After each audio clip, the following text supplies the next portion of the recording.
온종일 답답한 도심에 갇혀 바쁘게 살아가는 현대인들은 피톤치드를 발산해주는 곳을 찾아 힐링하기 위해 산과 바다로 향합니다. 바로 우리 곁에 쉽게 갈 수 있는 명품 둘레길이 있습니다.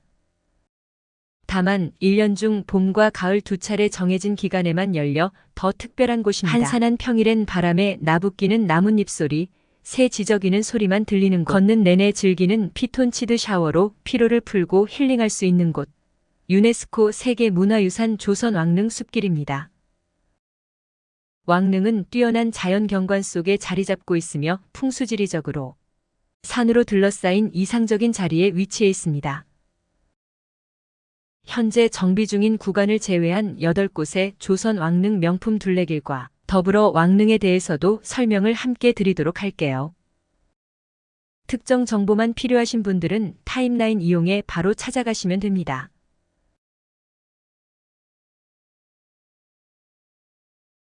구리 동구릉, 남양주 광릉, 사릉, 서울 태강릉, 파주 장릉, 삼릉, 화성 육릉과 건릉, 마지막으로 여주 영릉 등입니다. 조선 왕릉이 가장 많이 모여 있는 곳 동구릉입니다.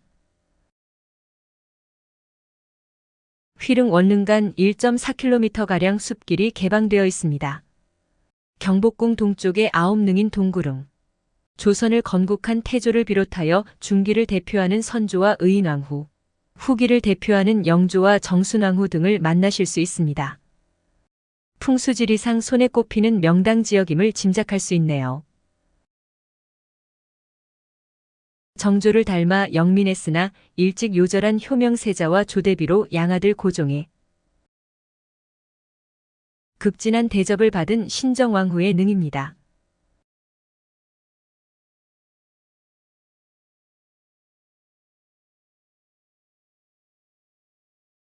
비운의 왕과 왕비 문종과 현덕왕후의 능입니다.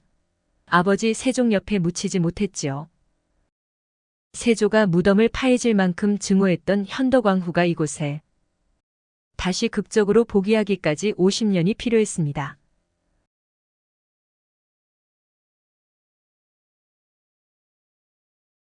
누가 보더라도 최고의 명당에 위치한 조선 왕조 시조의 왕릉.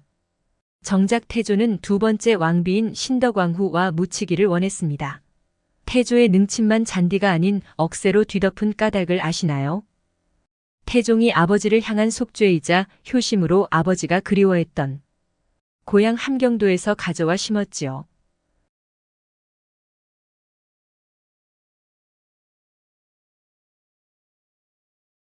(52년간) 나라를 통치하며 탕평책을 실시하고 왕권의 기반을 다져간 영조와 정순왕후가 함께 계시는 곳입니다. 원릉과 휘릉 간 떼죽나무 숲길 구간입니다. 이 구간은 특히 5, 6월 종 모양의 흰 꽃이 아래에 핀 떼죽나무와 왕릉 소나무의 초록색 빛과 어울려 매우 아름답다고 합니다. 이곳 원릉 정자각에서 시작하여 능 위쪽을 돌아가게 되는데요. 초입 부분을 지나면 다소 가파르고 등산을 하는 느낌도 들 텐데요.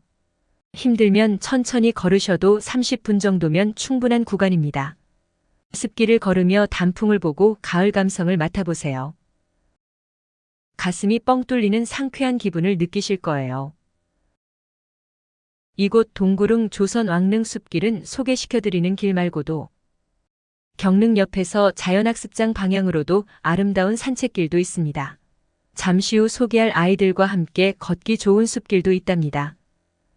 세력 다툼의 명분만 제공하고 쓸쓸히 이곳에 묻히신 인조의 두 번째 부인 장렬왕후 능입니다.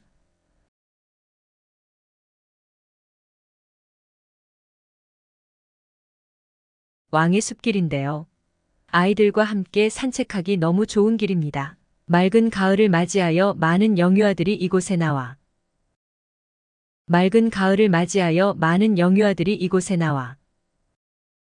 현장 체험학습을 하는 모습이 매우 이뻐 보이네요.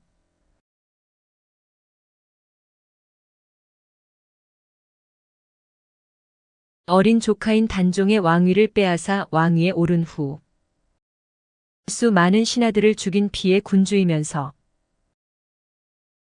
중앙 집권 체제를 다지고 영토 확장을 한 세조.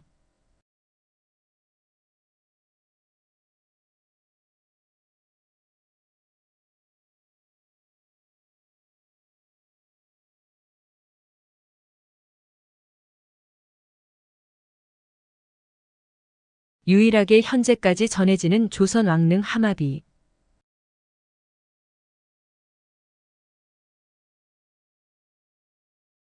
단풍나무 중 가장 아름답기로 소문한 복작이 나무길. 가을 숲길의 정취에 흠뻑 빠져보시지요.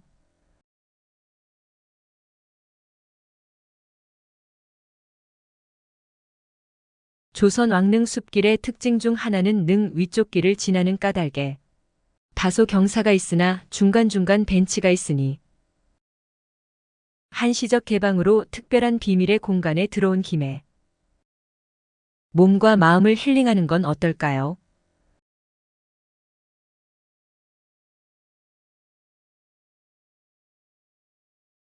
숲길의 끝으로 오면 광릉 정자각과 수라간이 보입니다.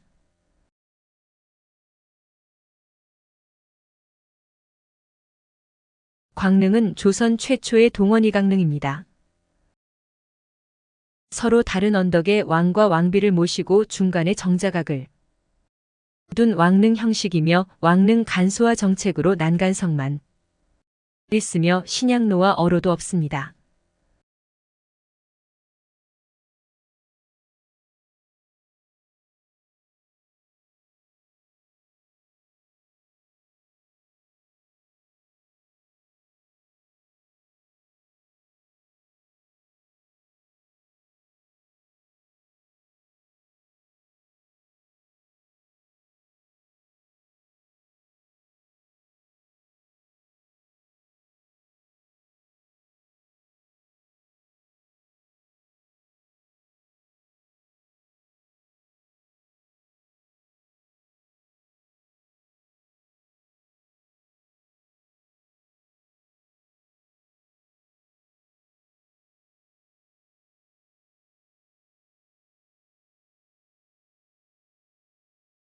문종왕후는 남편 중종의 능인 정릉을 서울 강남으로 옮기고 같이 묻히길 원했으나 침수 피해가 잦아 현재의 자리에 능을 조성하고 태릉이라고 명했습니다. 태릉과 강릉 사이는 참나무, 소나무 등의 숲길이며 다른 왕릉 숲길과 달리 서울 도심의 위치에서인지 가족들과 삼삼오오 산책하는 무리들이 꽤 있는 편입니다.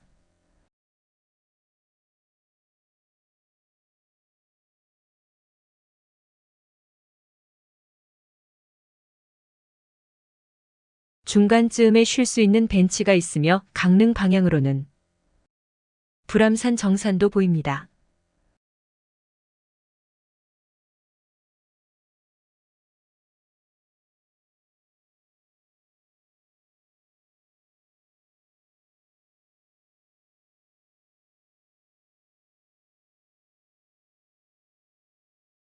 명종과 인순왕후가 어머니 계신 곳에서 멀지 않은 곳에 있는데요.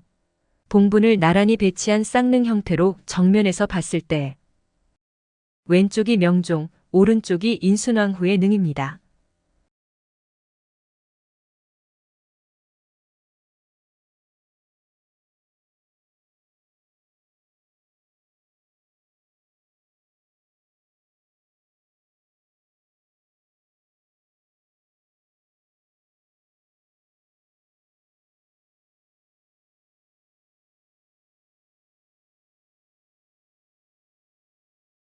조선의 가장 개혁적인 군주였으나 갑작스러운 죽음으로 미완의 개혁가로 남은 왕.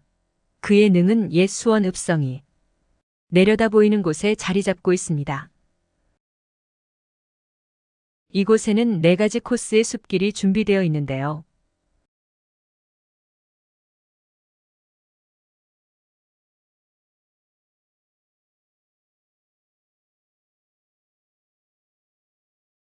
이 영상에서는 들꽃 광장으로 가는 다코스를 보여드리겠습니다.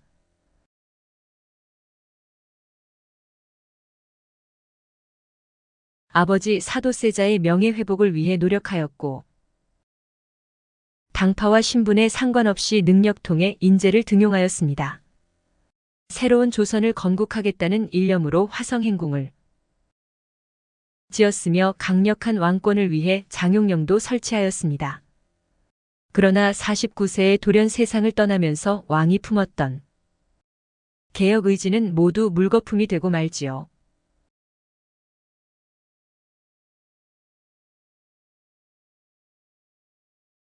네 가지 코스 중에서 강력 추천하는 다코스입니다. 다코스로 진입하여 육릉 방향으로 이동하는 게 좋은 것 같네요.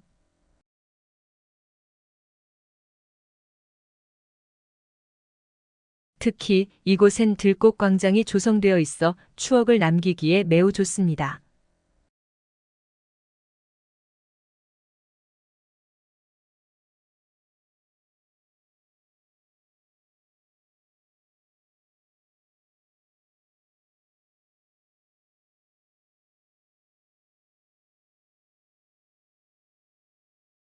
조선의 역사에서 가장 비운의 왕세자로 불리는 사도세자와 그의 부인 해경궁 홍씨가 잠들어 있는 곳입니다. 억울하게 죽은 아버지의 명예 회복을 위해 최선을 다한 정조입니다.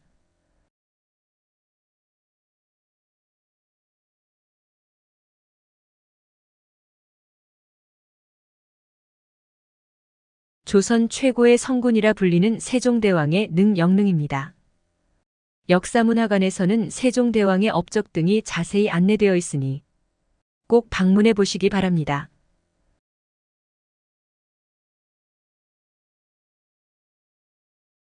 우리 조상들은 예전부터 풍수지리를 중요하게 여겨 돌아가신 분의 무덤을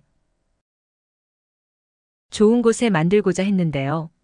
효심이 지극한 세종은 신하의 반대를 무릅쓰고 태종 곁에 계셨습니다만 흉흉한 사건들이 연이어 벌어져 결국 여주로 이장을 했습니다. 영상을 위해 시간을 내어 방문했음에도 못 들어갔는데요. 이곳 두름길의 길이가 3,400m 정도 되니 미리미리 준비하셔서 오후 3시까지는 입장해야 한다고 합니다.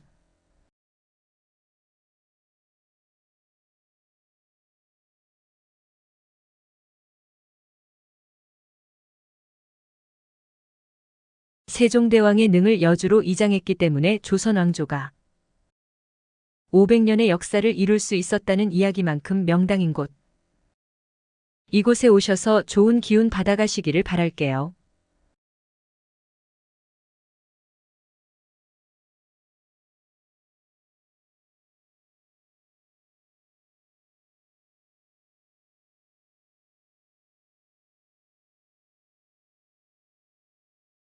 숙종, 영조, 정조가 행차했다는 역사적 사실을 바탕으로 조성된 왕의 숲길을 추천합니다.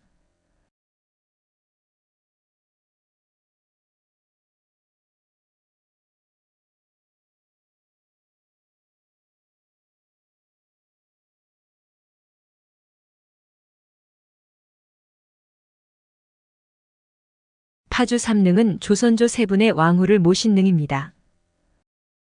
장순왕후, 공해왕후, 효순왕후이신데요.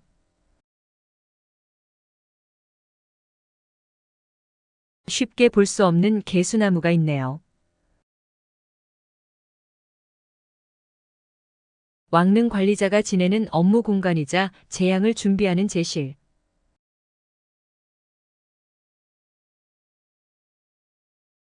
비록 능의 크기들은 작지만 산책로가 잘 조성되어 있고 작은 연못도 있어 아름다운 왕릉 숲길입니다.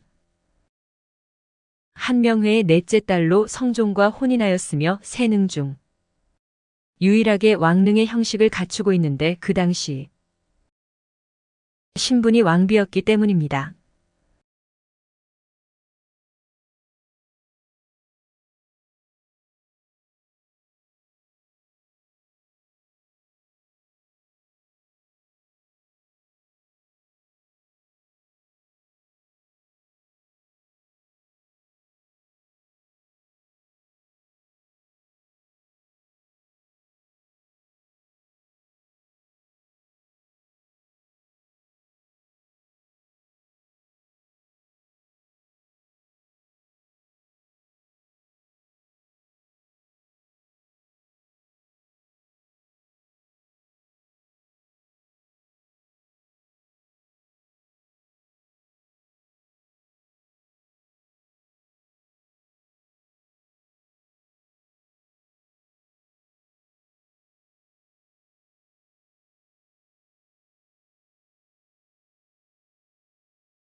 10살의 어린 나이에 세상을 떠난 효장세자와 남편이 일찍 세상을 떠나 왕비가 되지 못한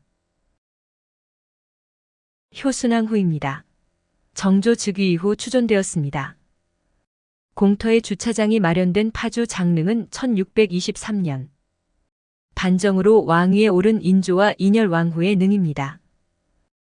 떼죽나무들과 다양한 꽃들과 어우러진 왕릉 숲길입니다. 완만한 경사로로 되어 있어 가볍게 산책하기 좋은 코스입니다.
인열왕후가 세상을 떠나자 파주 부근 천리에 조성되었고 인조가 세상을 떠나자 쌍릉 형태였지만 뱀과 전갈이 성물 틈에 나와 현재의 위치로 옮기면서 합장릉이 되었습니다.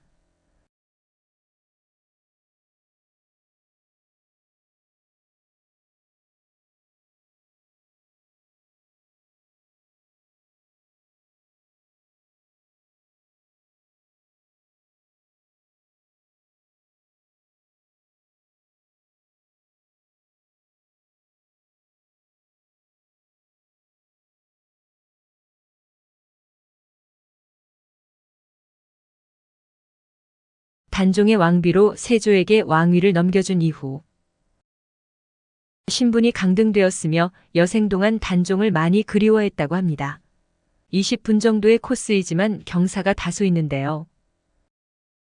해주정씨 묘역과 진산 군부인 묘소터도 볼 수 있습니다. 울창한 소나무 숲 사이로 난 아름다운 숲길입니다. 이것으로 왕릉 숲길 안내를 마칩니다. 감사합니다.